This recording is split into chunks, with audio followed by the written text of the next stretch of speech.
Hello, everybody. It's Dr. Eric Balcavage and Dr. Erica Riggleman. We're back for another edition of the Thyroid Answers Podcast. And today we have a special guest on.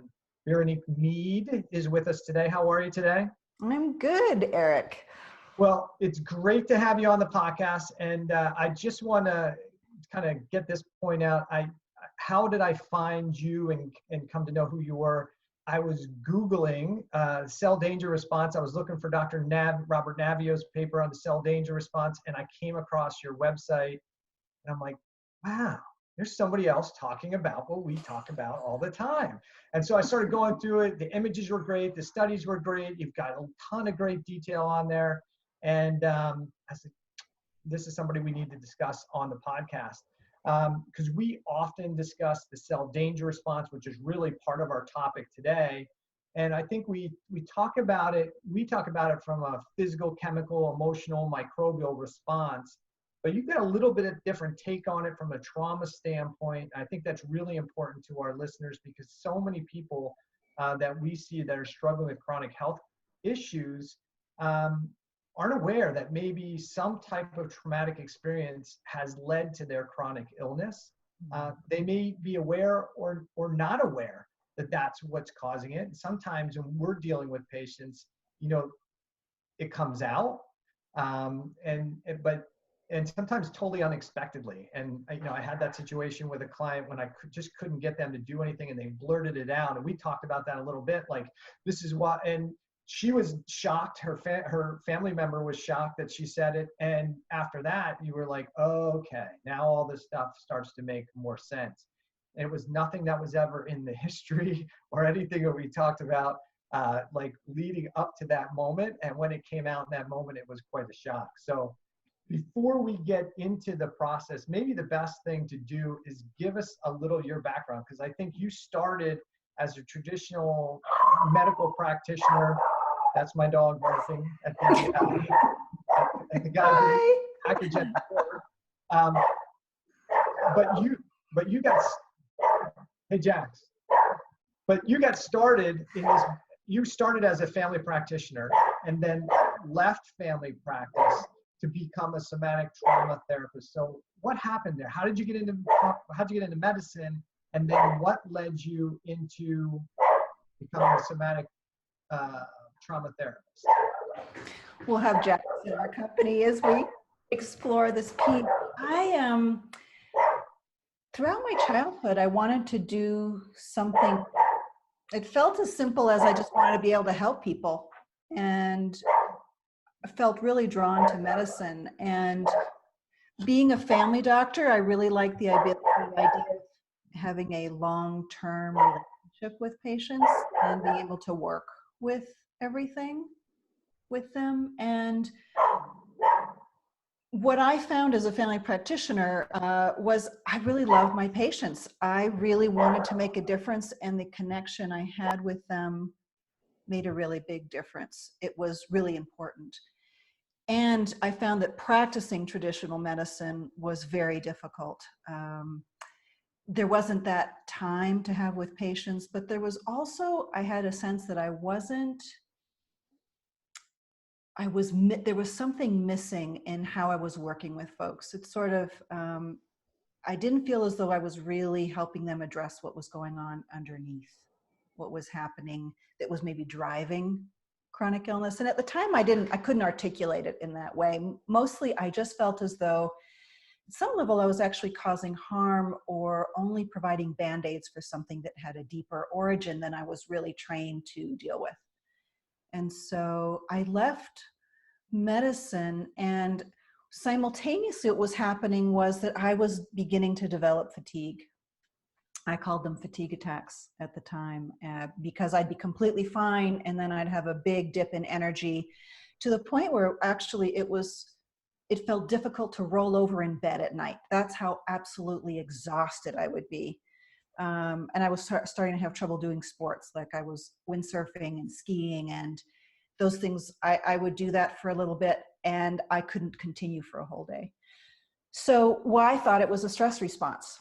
Medicine, medical training, all of that. I just thought, okay, I'm going to stop medicine. I'm going to take time off. I took a year off de-stressed, slowed down, and my symptoms got worse.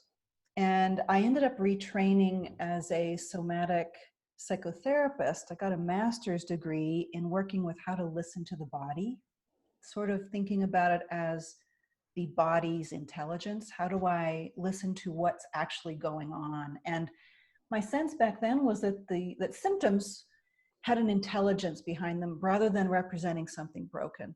And so all of that led me to, I discovered the meaning of what trauma is when I was in my training at Naropa. And it wasn't just what we tend to think in our culture and in medicine. It wasn't just something that happens to soldiers and veterans or out of war. And it wasn't just PTSD. And I ended up just getting very curious, if trauma is a risk factor for PTSD and these other illnesses, is there any chance that it's a risk factor for chronic illness? And that's kind of what got me started. And I've been looking through the research for 20 years, and that's kind of where I've come to and what I can bring today as far as the perspectives that I've been developing. And it's also helped me make sense of my own chronic illness. I ended up becoming disabled by chronic fatigue. It developed very slowly over 10 years until I was mostly bedridden, housebound for almost a year. And that was 10 years ago, and I'm doing much, much better now. I'm not quite out yet, but all the things I've been learning, I've been testing them with myself to see if they make sense, if they help make a difference, and if they help me find tools, and they have. And so that's been another part of the exploration. I love the whole concept of the traumas linked to chronic illness. A couple of years ago, I was kind of in the same boat where I felt like I was missing something with my patients. And I knew, I was working on the microbial stress and the gut stress and all the other things that played a role in it. I felt like there was just one piece that was missing. And often these patients coming in had emotional trauma things, deaths, divorce, bad things happen to them in life. And I felt like that was a burden on their body, and I didn't know how to help them. And so I had actually sought out some training called QNRT, Quantum Neural Reset Technique, which kind of got me introed into this kind of field a little bit. Never really fully explored it, but definitely opened my eyes that this was an avenue that had to be addressed with a lot of patients. And so you talk about stress and trauma. Could you really describe the difference between the two? Because I think people think that they're often the same, but I think that they're very, very different. They are very different. The way I come to think about it, I think about stress as anything that asks our bodies to adapt. The whole concept of homeostasis is really something that, if it gets hot or cold outside, you put on a sweater or you take the sweater off, there's a request to the body to adapt to some kind of circumstance. And that's how I think of stress. When you then take the stressor away or you take the sweater off, the physiological response then evens out again, or it returns back to baseline. And an example I was thinking of is, if you've got a flower in a pot on your deck, and you forget to water it on a particular day, it wilts. It's kind of like wilting is a stress response to not having enough water. It's an intelligent response, actually. Let the leaves go limp, protect the core stem. And then you water the plant, and within an hour or two, it's back to fully normal looking. The flowers are fine, the petals are back. And that's how I think of a stress response. If you remove the stress by adding water in this case, the system comes fully back. Trauma is a different beast. I think of it, there's a gray zone between them, but trauma is more, if you forget to water that plant for an extra day, it's going to either not come back as fully or have trouble coming back because it's not able to adapt. And that's how I think of trauma. It's a system that's experiencing something that is just beyond its ability to adapt, or well beyond the ability to adapt. So the system gets overwhelmed at some extent, or it has to find another coping strategy. It has to maybe at some level freeze, or it falls into some degree of helplessness. And so you water that plant on the second or third day after it's been wilting, it may very well still recover, but it might lose a few leaves, or it might lose the buds for the next flowers. It has to sacrifice something in order to help the main core plant survive.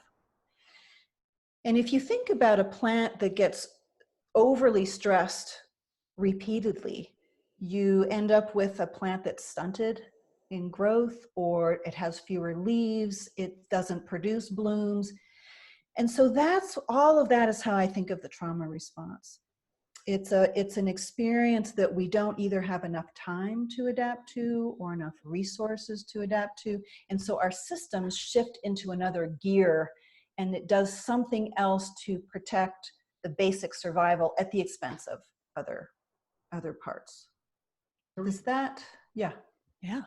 I think that's helpful. I think there's a couple things that you said that's really important. One of those is that symptoms have a meaning, and we talk about that all the time. Instead of suppressing symptoms, we need to be asking, okay, why is that symptom occurring? And the symptom it's the thing that bugs us, but it's not necessarily the thing that needs to be suppressed or gotten rid of. It should be having us take a deeper look as to what's going on. Like a fever is a great example of that. There's two ways to address a fever. One of those is to suppress it and prevent the fever from occurring. But if you take a look at it from more of a functional standpoint, you say, okay, the fever is there as a response to some type of trigger, and the heat that's being generated is there for a reason to try and kill off the threat. So symptoms are there for a reason. We've just gotten very used to suppressing them in kind of the current allopathic model. And so I think that's a really key point, is we shouldn't be looking for whether it's a medication or a supplement to suppress every symptom, and instead say, hey, why is this symptom occurring? Why is my blood pressure elevated? Why is my blood sugar elevated? What's this telling me about the function of the body? I think the second thing is, and you may be familiar with those terms, is homeostasis you brought up, which is that kind of normal regulating system. And then the other term that we've used before on the podcast is allostasis, right? Which is, hey, I'm under this excessive stress response, and it's something's got to give. And that's more that, I think, more in line with that term you were talking about, like, hey, if there's constant stress on the system, like if the power went out in my house, I can't power the whole house with a small generator. There's only certain systems that I can plug in. I can plug in the refrigerator and keep the food cold, and I can turn on the kitchen light, but I can't turn on the hot water heater. So if I want to get a hot shower, I got to unplug the refrigerator and plug in the hot water heater, because not everything's going to work. And I think that's where we find a lot of patients, is that they are in such chronic stress response into that cell danger response, into allostasis, that they're seeing things break down. They're becoming diabetic. They've got neuropathies. They've got fibromyalgia. They've got these other conditions that are developed as a result of that chronic allostasis, that chronic stress response, and limited resources to adapt to it. Would you agree with that? I do, and I think what the field of traumatic stress brings in for me is, and when we talk about the cell danger response, we can get more into that. I think of it as, yes, additive effects over time, but also very likely a pathway that's actually driving these symptoms, and that may be a pathway that's gotten stuck rather than just being repeatedly stressed. And, we may be talking about very similar things here, but the lens starts for me to help make a little bit of a difference on why is it when you just reduce the stress, for example, that those symptoms don't go away. The diabetes doesn't reverse, or the high blood pressure doesn't reverse, even if you retire and you leave that really stressful career and you go on vacation, and for some people, those symptoms will very much decrease when you do that. And for others, they won't. Yeah, I think that comes back down to, we think about it, even simple things like a car. You can drive a car with the wheels out of balance and the tires are wearing inappropriately. And just because you realign the tires or the front end doesn't mean that the tires are now all the wear pattern is going to be restored. It's still an abnormal wear pattern, and you're probably going to have to change out the tires because they've just worn too much. And we see that, and then it doesn't matter whether it's a pancreas, a gallbladder, or blood sugar regulation or liver function. If you've created enough damage there, just removing the stressor that isn't always enough to help somebody repair. You actually have to help support the repair mechanism to try and get it back to function, because it's become or as you said, it's now moved into a dysfunctional pattern, and that's become the new homeostatic regulating pattern, which is this new, or what we would call an allostatic pattern, right? Where that's the way the body works now. And that's how that system works efficiently. And we have to actually help somebody get out of that pattern. We see that all the time with patients. When they start changing their diet, they change their nutrition. They're like, well, I started eating better. How come I'm not losing weight? Well, because your body's not adapted to burning off those fat stores. It's still running on the calorie and the glucose intake you're bringing in. You've made some changes, but now you got to go back and actually fix some of those dysfunctional pathways at this point. And I think that's the common language that we have, is that there are pathways that are driving the symptoms. And Right. What is it that gets those pathways to change back and come back into health? That's really the bottom line question, that we're holding. So can you discuss, at least from your perspective, really what that cell danger response is? Yeah, so sounds like you talk with your patients a lot about the cell danger response. Dr. Robert Navio at UC San Diego, who has a mitochondrial research lab. And there's sort of 5 things that I think about when I think about his research. One, he's put 60 years worth of research together to develop this theory. And one of the first pieces we've talked about, which is sort of the sense of the intelligence, that the body is actually running a process or a pathway as an intelligent response. And it's actually, the way I see it, is that it's an intelligent attempt to adapt to something. The second is that intelligent response that leads to symptoms is something that's gotten stuck. It's gotten stuck in a threat response. And that threat response is how I see that second piece of the cell danger response that he's really identifying. And that's not really how we think of disease. We don't think of disease. We think of it as a genetic thing or a defect or missing enzymes or whatever it is. And what I love about the CDR is that it's really looking at the mitochondria and saying, you know what? We know mitochondria as the primary producers of energy, ATP. That's how we primarily think of it. But what Dr. Navio is bringing out is that they actually have a second primary activity, which is threat response and defense. It's the danger response. And so what he talks about is like a third thing is that things like stressors, the things that might tip us over the edge to make us sick, they're actually triggers. They're not the cause. And Right. and you mentioned that very early. And so what he's found when he does his research, he did a study on chronic fatigue, for example. And what he's found is that there's about 5 groups that might trigger the onset of a chronic illness. It might be biological, like mold or infections. It could be chemical, like a toxin, but it could also be psychological or physical trauma. Psychological trauma being something, say, like having an experience of not being nurtured, not having connection with parents growing up. That can be very subtle. A physical trauma could be something like a car accident or surgery. And then the 5th one, he says, is a cause unknown. But when they studied their patients, they found that they had either one or more of those triggers before the onset of an illness. And when he's talking about the cell danger response, he's really saying this is the last straw. It's not actually the cause. And in medicine, we tend to focus on the infection that triggered the onset of an illness, and we treat that, but it doesn't resolve the diabetes or the autoimmune disease. So what I love about the CDR is that he's saying, look, this is actually because of a pathway. This is a cell danger response that has gotten stuck in a threat response of fight, flight, or freeze. And this has been developing for a very long time for a lot of people, sometimes since childhood or pre- and perinatal events. So that's part of what I really love about it. And the other 2 pieces that I find really helpful about the CDR is he talks about how there are 100 or more diseases really that are driven by a cell danger response. And the 5th one is that, and this is the ultimate one that while we're talking about in the show, is that these diseases may be reversible, because the cell danger response is simply a system that's perceiving threat and responding in a certain pathway that's gotten really strengthened. If we can shift the perception and shift that sense of threat and threat response, then theoretically we should be able to reverse symptoms. Right.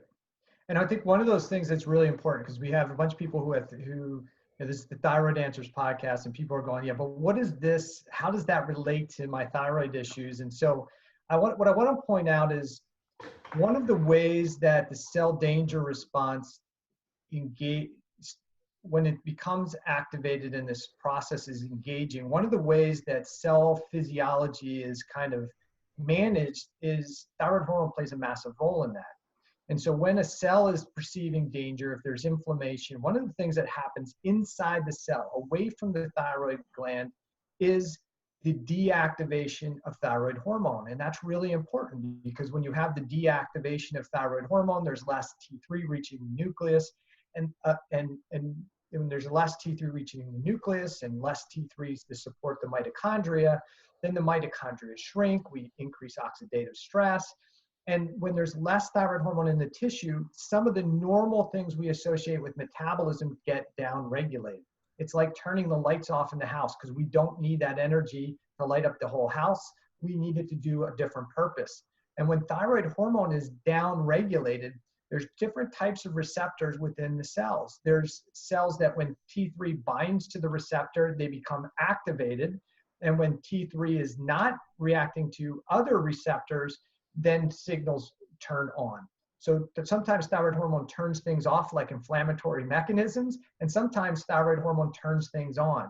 So when there's cellular hypothyroidism, this downregulation of thyroid hormone within a cell that's perceiving danger, thyroid hormone is deactivated, and when there's less T3 in there, it can help trigger those cell defense mechanisms. And I think that's a big thing that's not talked about in our community, even in medicine. And we look at and the person's going to start to experience symptoms as a result of this thyroid hormone signaling within the cell that isn't an accident. It's a normal defense mechanism due to whatever that cell danger response is. And so you can have hypothyroid symptoms in cells and tissues, have a perfectly normal functioning thyroid gland, but when that thyroid hormone gets to those cells or tissues that are in a danger response, that thyroid hormone is being deactivated. And I use that term lightly because that's not really the right term, but it's being converted not into T3, but into reverse T3, or T3 is being converted into T2. So it's not stimulating the normal metabolism of build cells, build tissues, build energy, and burn more fuel, but more to support this defense response. Yeah, so it's like you're talking about the micro level. And if I talk about the macro level, say from a trauma perspective, what Dr. Navio and the CDR are also talking about is that this is a system whose pathway has gotten stuck in either a freeze response or a fight-flight response, or some variation of them. The freeze response would be the hypothyroid. It's sort of our nervous systems do this, and it also happens at a cellular level in different tissues. And so it would be, one thought that I would have would be, we're looking at a system that instead of being in fight, flight, attempt to escape, attempt to fight, attempt to adapt in that, it's actually adapting or trying to adapt in the other direction, which is a default when you can't fight, flight. And so that perspective would be that our bodies would say, oh, we're going to actually head towards the shutdown mechanism, because look, we're in a drought like the plant. We have to wait until we get the water. And so there's nothing we can do to escape the situation or flee it. And so we actually shut down, and that there's an intelligent process that's driving that shutting down response. Yeah, and part of that process is, hey, the way I shut it down is I don't keep stimulating metabolism. And exactly. And the way to do that is, hey, let's deactivate or downregulate this cell metabolism, because we can't keep generating energy, if we don't have it. We don't want to keep revving up a cell that's got an infection or that there's a stressor in, because what you're going to do is you're going to generate more sick cells, create more issues. So it is a mechanism at the cellular level, at the tissue level, to do it. And what Dr. Eric and I talk about a lot on the podcast is, if that stays persistent, then many times what we see is those damaged or those cells in that danger response releasing things like DAMPs and PAMPs from the cells. Those DAMPs and PAMPs then trigger the immune response and autoimmunity. And now we wind up with a gland that is now under attack. And we say, oh my gosh, the immune system's out of control and there's nothing you can do. It's just, whatever. And we're looking at this from a totally different perspective and saying, wait a second, the autoimmune response is there for a reason. It's trying to protect. And I explain to patients, like, listen, if you have one cell that you're trying to downregulate metabolism, it's easy. You do it in one cell. If you've got trillions of cells that need to be downregulated, the more likely thing to do is turn off the source. And of course, in this situation, the source is the gland, right? Mm-hmm. So what's interesting is there's some papers talking about how the immune system talks about how the autoimmune process gets triggered, and what some of these papers are talking about is when the danger response is gone, that it is the bone marrow that actually restarts the thyroid response, which is really, really interesting. The bone marrow restarts the thyroid physiology when the danger signal's gone. Now, the issue is if the danger signal's not gone, like you're stuck, right, in what you're talking about, then yeah, the autoimmune process doesn't go away because the thyroid tissue and the immune system hasn't gotten the signal from the bone marrow that, hey, danger's gone, let's kick this thing back into gear. And they actually show that the bone marrow actually produces the TSH that can restart the thyroid gland and the tissue production. It's pretty interesting stuff. It's fascinating. Yeah. Like I said, we take a look at this from different angles, but I think we're still talking about the same thing. And that's why it's so important to our patients to hear this discussion, because, if you're trying to, well, I want to get my antibodies lower. Well, you can force them, you can try and force them lower. Take more vitamin D, that'll suppress them, that'll get them lower. You can take some other things to force them lower, but really the only long-term solution is to find what's triggering that cell danger response and try and get that cell those tissues or the body in general out of its stuck response and get it back into function. So maybe you can build on that discussion you were just having, like how can stress or trauma induce a CDR, and what's the impact on the physiology? You were talking about fight, freeze, and flight. So can you express those or explain those a little bit better? Yeah, so what you were just saying about the bone marrow, I mean, that's such an exciting recent study. Is it the bone marrow? Is it the nervous system? Is it the thyroid? Our bodies are so complex. And when we try to just do one thing, say vitamin D, some people are actually going to have a side effect to the vitamin D potentially because you're trying to suppress their threat response, their survival response. That could be one way of looking at triggers and flares. And so looking at fight, flight, and freeze, another difference between trauma and stress is that the trauma piece is something that gets the pathway stuck. And so it's like what you just described about the bone marrow, it doesn't get the message. And so what Dr. Robert Scares, a neurologist who talks about this, and that it's any experience that is too overwhelming for the system to adapt to, that requires some degree of relative helplessness or freeze, is a system that gets our system stuck. And this is what actually makes the message fail to give that signal that it's all clear. So someone who's experienced a childhood traumatic event, let's say they've been in a couple accidents, their system would want to go into fight flight. That's what we all want to do. We want to, our systems tend to primarily want to respond to escape something or fight it off so that we can successfully overcome the adversity. And that's, I think, where the primary understanding of the stress response is. And when we can fight that, fight the small dog or run away from the small dog, and we succeed in escaping, that actually gives the nervous system or the body or the tissue the message that it's over. The problem is when it's really about the degree or how it's perceived or how overwhelming or how difficult it is to adapt to.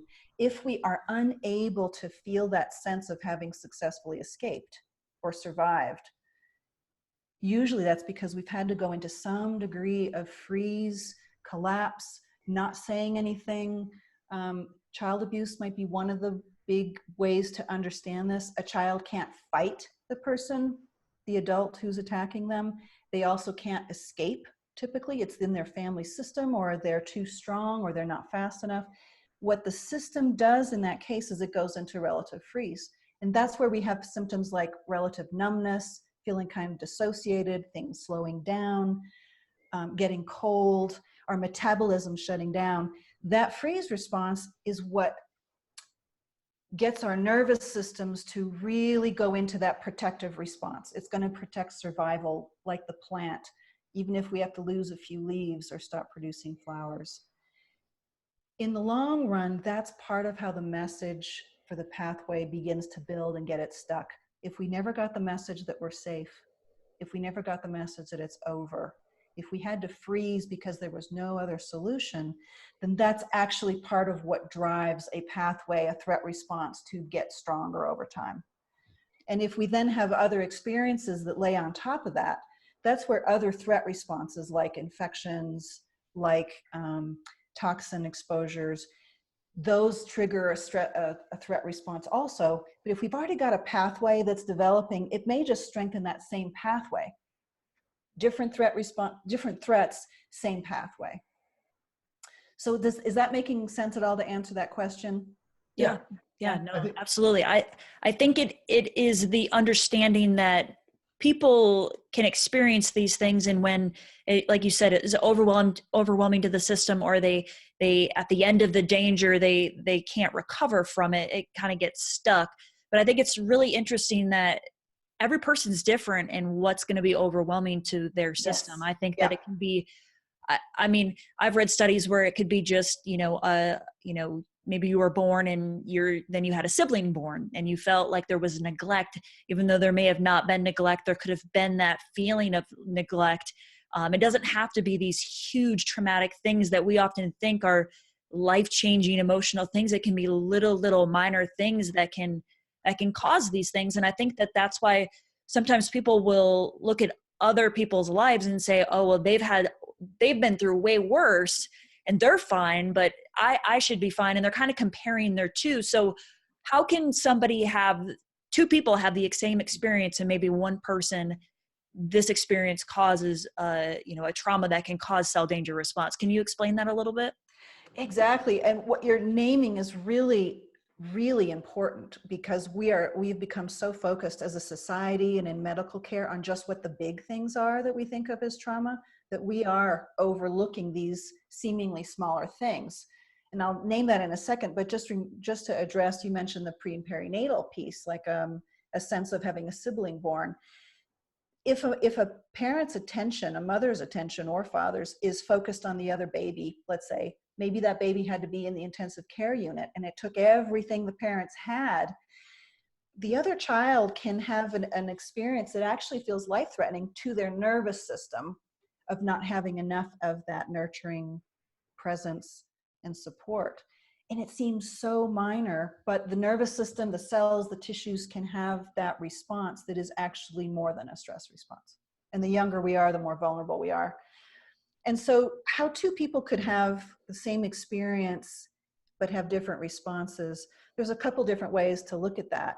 One of them is that, if I think of the plants again, we just had a snow here yesterday, and depending on how cold it actually gets, you might have a couple plants in your yard that are exposed to the same snow, the same temperature drop, and one of them will come through just fine and one of them won't. And it could be partly genetic, an underlying genetic risk factor for a propensity to go in a particular direction. Like spring plants, like tulips and irises, have no problems with the snow. No response, no reaction, they'll just pop right back up. But my zinnias that are annuals will actually freeze and they're done. Another middle range is that you might have a plant that's on the porch underneath an awning, and so it protects it from the temperature. So if you have two people in the same car accident, it may be that one of them has a bigger buffer, more protection, like being under the porch roof. and not having as much coal land on them. It may be that they had more resources, more support, more nurturing when they were growing up, that they have a system that's got a built-in better balance and doesn't go into a freeze helplessness response. While the other person, maybe they have a greater imbalance, they've had more adversities in their past than nurturing, and so they already have a system that's primed, or a pathway that's already triggers more easily into a threat response. So one of those things is, that's one of the things we find, soldiers that develop PTSD tend to have a larger history of trauma in their past. So that's one of the examples. And just to, that piece to know that we may have had more buffers, more resources in our life that also protects us. Or it might be that in a car accident, one person's a race car driver who's been trained, and this is actually something that gives them a thrill, or that they find exciting, or that they feel empowered around, or that they know how to get out of. And so they don't go into a helplessness response because their system actually has a way through and the other one doesn't. So it's a lot of very subtle, complex factors that add up to make differences like that. You had talked about the things that have happened in the past. Do you also believe that maybe there's a transgenerational component to it? Maybe the traumas that happened in your parents or your grandparents' life could be, you know, essentially taken down the genetic line. Do you believe that there's a component to that as well? I do. There's a whole, I've been breaking things down into groups of types of trauma and adverse multi-generational experiences. Dr. Rachel Yehuda has done research with Holocaust survivors. Mostly though, she ended up studying their kids. Their kids have a nervous system that is more easily triggered into a stress response, even with things that are less stressful and that the control group doesn't respond to. And Dr. Michael Meany and Mosh Schiff at McGill University had a groundbreaking study that came out in, I think, 2004, where they're finding an even closer sort of relationship. If a mother rat is not nurturing in her behaviors towards her pups, within a very specific 1-week window of that rat pup's first life, the pups develop an epigenetic change. So it's not actually a genetic thing they're inheriting, it's actually that the mother's behaviors affect how the pup's nervous system, immune system, organ system responds and learns to respond to stress. Jax is kind of highlighting that in a way, you know. The rat pups end up with an epigenetic change on their receptors for cortisol that may last for life, and then continue into the grandpups, you know, the grandkids. And so there are epigenetic changes that happen based on how one parent interacts with their kids. So if trauma affects a parent's ability to be present or nurturing or supportive, it affects and interacts with the baby's physiology. And there are other studies beginning to show that this is one of the ways that epigenetics, that transgenerational trauma can have an effect on the next generation and on generations after that. And we see that with other things like smoking, alcohol. Those things can have an epigenetic modifier. So, you know, for the people listening, one of those things that, you know, people get their genetic profiles and they're looking at their gene SNPs and saying, oh, I got this, I got that. But really what we're trying to talk about here is that the experiences of your family members, you know, prior to you even becoming you, can influence how the genes how those genes are going to behave. You don't have to have any polymorphism or defect in the gene or alteration in the gene itself, but based how, you know, if your mom and dad were smokers or their parents were smokers, that can influence how their genes work, and that will translate to you when you're born. And so the same thing with these trauma experiences is what we're kind of saying here, is that you may not have had the traumatic experience, but somebody else may have really had a traumatic experience, and that shapes your habits and behaviors in your life. And it seems like a little wooey, I think, for some people to see that, but we actually have the clinical research to show that. I think the other thing I wanted to kind of point out, and you kind of brought this up, and we're talking about some people, while some people are more, how stress impacts some or trauma impacts some people seem to be okay, some not. And we talk about, if there's other factors that are they're predisposition to. They already have a blood sugar problem. They already have an adrenal problem. They already have poor lifestyle habits. Those things, and then add a trauma to it, they may not be as adaptable to it. But I think there's another thing to kind of think about, and I think you were hinting on that, is that, some of us have had traumatic experiences in our early on in life. And I look at it like training as a runner, an endurance athlete, doing lots of training, it prepares you for the big marathon, right? You are more adaptable to it. And so those stressors, if I've had those stressors or those traumas early on, and now I have another traumatic experience, but I've already been conditioned and I've overcome those stressors can prepare me maybe to manage a traumatic experience a little bit better than somebody who maybe never had any of those traumas or never had any excessive traumatic experience. Maybe it's like if they got up and they say, hey, I'm going to go run a marathon. Did you ever have any training before? No. So I'm going to try and run a marathon, and their body breaks down. Versus the person who's done a lot of training, they've had a lot of experiences, they may be able to adapt a little bit better than the person who's never had any of that experience. And I don't fully agree with the trauma may make you more resilient. The way I would see it is if you've had trauma and had enough support, enough time, enough space to actually, so that your system actually learns a way through that is empowering to the system and that turns off any threat response, then that may be a way that your system is strengthened.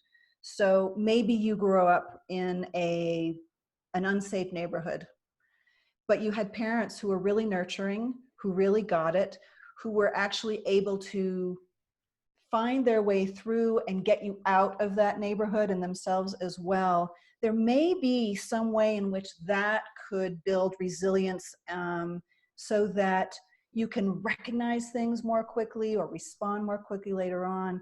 But some of that's going to be a stress response and a trauma response if we haven't actually fully recovered from those traumas early in life. And then we get one more and it throws us completely over the edge. It's not because we were strong and this is just one trauma that made the difference. It's because we've had lots of little traumas that didn't actually get resolved. And we may have built some kind of a strong fight response towards it or flight response towards it that's mobilized. And then something throws us over the edge and we get sick or we have some other symptoms. That could actually be a pathway, a trauma pathway. Our culture tends to really value and put a lot of positive twist on people who are fast, strong, a little hypervigilant, workaholics, but that's a bit of a trauma response actually. And so there's a place where I would say there's a difference between training because we've had a lot of nurturing and support and our systems are actually more flexible and adaptable than having had a lot of difficulties that have made us actually someone who's in a pathway that has a lot more fight flight in it. Yeah, I would agree with that. I think there's a balance there between because there are people who've had some really traumatic experiences.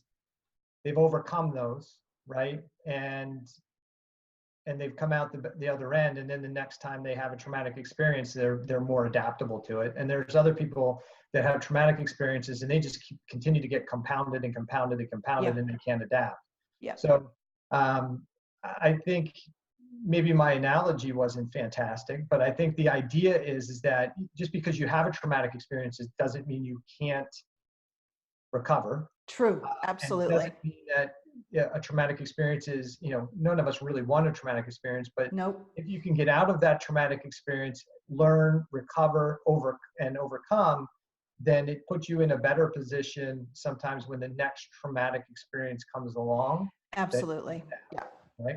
Yeah. I think there's also a component that some people will confuse, having a bad trauma and thinking that they got through it. And it may be, yeah, they pushed through it, but there may be still things that are stuck that are in the subconscious that they may not even know, which then why the next trauma that they get is like the straw that breaks the camel's back. Then they've got all these problems. So, there's where people think they may have gotten through, a trauma, there may be issues that still may be stuck, I think. So I think there's a lot of listeners here listening to this saying, oh, well, I've had the worst life ever. I've had this, and this happen to me. What do you tell them at this point? Because they're probably sitting there thinking that they're screwed. There's no hope for them. So what can somebody do that knows that maybe they've had some traumatic things happen in their life, and maybe that's caused their chronic illness? What is the next step, or what should they do to help kind of get themselves unstuck? There's a number of things. The first, I think, most important message in what we're talking and why we're here today is that the effects of trauma, even if they happen in childhood, even if you were a baby, even if they're multi-generational, they're reversible. There's a lot of reversibility because it's not in your genes. It's actually in the epigenetics. And, even like the smoking epigenetic changes that you were talking about earlier, Eric, that comes down and that you might have inherited, epigenetics have been shown to be reversible, even if it's a relational thing like in the rat pups that we mentioned earlier. And so the first thing is for folks to notice that you're not screwed. There's actually a lot of hope. And if you understand, the more we understand about the science of trauma, the more we understand about how pathways strengthen over time, the more we're going to be able to acknowledge that they might have played a role, and then look for ways and understand ways that might be appropriate for us to beginning to shift them. And so if you are beginning to recognize that maybe there have been events that happen in your life and maybe they've affected your risk of developing a chronic illness, the next thing to know is that it's not psychological. The effects of trauma, as also we've been discussing, change how our cell danger response works. It changes how our nervous system perceives threat. It changes how our immune system works, because everything's oriented in a threat response instead of a healthy, normal baseline of safety. These others are also normal and natural and intelligent, but they are no longer needed when the threat's gone. So knowing that it's not in your head, I think, is also really critical, because we have a huge amount of judgment in our system and in our medical model as well about trauma. And so a lot of people will have been told that, especially if they have symptoms without a clear diagnosis. So I think that's a second piece that actually can be helpful in the process of healing. So if we're not judging or blaming ourselves, if we don't think we're weak and it's not a psychological thing, then we have, again, more empowerment to look at tools. So the tools, as I think of them, one of them that folks don't do, like you guys in the work that you do are already doing a ton of things that decrease the threat response, whether it's diet or whether it's certain things that support cellular health, whether it's exercise. But for a lot of folks, that isn't enough. And that's part of why I think we're talking here today too. And so one example is that there are somatically based trauma therapies that work with the nervous system to unwind and resolve that pathway that never got that signal that it's over. And so as we work from a trauma perspective, the goal is to help the system get that signal. Because once the signal happens, all these things can shift on their own, because our bodies are actually innately designed to recover and adapt and come back to baseline. So some of the somatic therapies are things like EMDR, we've heard about, eye movement desensitization and reprocessing. That may be the one that's the most familiar, which is why I'm naming it first. Somatic experiencing, or SE, is one. Sensory motor psychotherapy, EFT, the tapping technique, emotional freedom technique. And there are others, but that's one way to really work with the trauma piece if you have a sense that you've had trauma. And if you don't have a sense that you've experienced trauma, which is really quite common. Yeah, really common. Most of us don't think we've ever had trauma. When I was first researching this, I looked at the Adverse Childhood Experiences study. I don't know if you guys have heard of that. It's called the ACE study, looks at 10 specific types of trauma. And my ACE score is 0. And most people who look at that and have an ACE score of 0 say, yeah, I didn't have any trauma, so, this isn't an issue for me. But some of the things we've been talking about today, whether it's the pre and perinatal piece, the multi-generational piece, the not enough nurturing piece, those influence the development and trajectory of our systems as well. And these kinds of therapies can really help the system shift by getting that signal that it's done, that it's over. So how does somebody who's struggling with chronic illness, maybe they're aware, maybe they're not aware, maybe more importantly for the person who's not aware that they've had a traumatic experience, how do they identify that may be at their root? I think the easiest, quickest way would be, look, are things working? Are the medications that work for other folks, because meds do sometimes work for people really well, are they working for you? And if they're not, if you have side effects with things like vitamin D or B12 or an enzyme, or if you're having side effects, if you are not, your system is not responding to really appropriate traditional approaches of any kind, then that's one red flag to think about. Oh, my system's not responding. It could be because we're trying to remove a threat response that actually still feels a need for survival. So that would be one quick way to identify that and not have to even know if there's a trauma history. It's probably the simplest one. Another is if you do have a trauma history, but like we're talking about, a lot of people don't realize that they have a trauma history themselves. And so it could also be symptoms. We tend to categorize symptoms into different diseases, but symptoms of fight, flight, and freeze are indicators. So if you have a lot of anxiety or depression, clearly those come with thyroid diseases and all kinds of other symptoms, but they're also the two most common emotional symptoms of trauma or an effect of trauma. Feeling hypervigilant, irritable, easily stressed, having trouble settling your system, relaxing, feeling safe, having difficulty connecting or feeling really connected with people. Those are all signs of the fight-flight end of the spectrum that are stuck. Our systems in health are able to shift gears and come back and sleep, for example. So if your sleep is disrupted, that's another indicator. On the freeze, collapse end of the system, it's a nervous system piece. It's not a willpower thing. It's not something we're doing on purpose, but that's where we might have depression, feel cold, be really tired, have difficulty thinking, being kind of dissociated or numb. Those are on the freeze end of the spectrum. And our gut symptoms, we can have diarrhea and a lot of pain and bloating. That can be the fight, flight end of the spectrum. Constipation's on the freeze end of the spectrum. So that can be one way to also think of it is, are my symptoms kind of caught in fight, flight, freeze? And this can also be if you're super sensitive to things, whether it's foods, whether it's fluorescent lightings in the store, whether it's really sensitive to sounds. Those can all represent a form of threat to a system that's really super sensitized. So that's another way of thinking about it. So for the person who's, I've been to multiple functional medicine practitioners, I've done the gut thing, I've done the diet thing, yeah, and nothing seems to get better. Definitely, it's worth going down that route and looking at trauma as an underlying cause or factor. And I think for Dr. Erica, myself, and many functional medicine practitioners, it is something that they take into consideration. I think more people are starting to understand that. And I think one of those things is, if you have an individual symptom or condition and you address it and it gets better, great.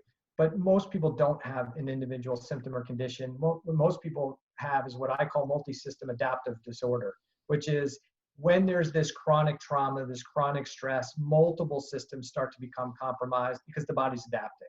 There's some type of trauma, there's some type of stress. It's the whole idea that the power went out and the generator's on. Things have to shut down. So it's not unusual that you have a thyroid issue, an adrenal issue, a GI issue, a sleep disruption issue, all at the same time. Yeah. You don't have 20 different disorders. What you have is the body's adaptive response to some type of chronic danger signal, and getting to that root issue, whether it's microbial or physical trauma or emotional trauma or psychological trauma or organisms.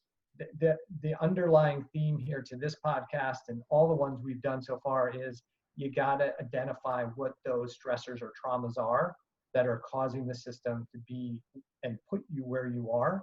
And if you don't, and you just try and mask it with medications or supplements, that is not the long-term solution. And often you're the person who's going from practitioner to practitioner to practitioner because that you didn't investigate those other options of things that could be doing it, like some type of traumatic experience that has not gotten unstuck. So Veronique, this is a great podcast. We appreciate you being on. We'll have to get you back because there's probably a lot more we can discuss and talk about. But for the listeners, I'll put some of your contact information. For listeners who want to get more information about what you provide, and your website's a great source, why don't you tell them where they can find your material, your information, so they can learn more about the trauma experience? My blog is called Chronic Illness Trauma Studies. And so Google that. And one of the places to look would be in the menu under tools. And I've got a 10 tools that work, which is really about how we add. Trauma is just one of the many tools that we can add, but it's one has been overlooked and not recognized.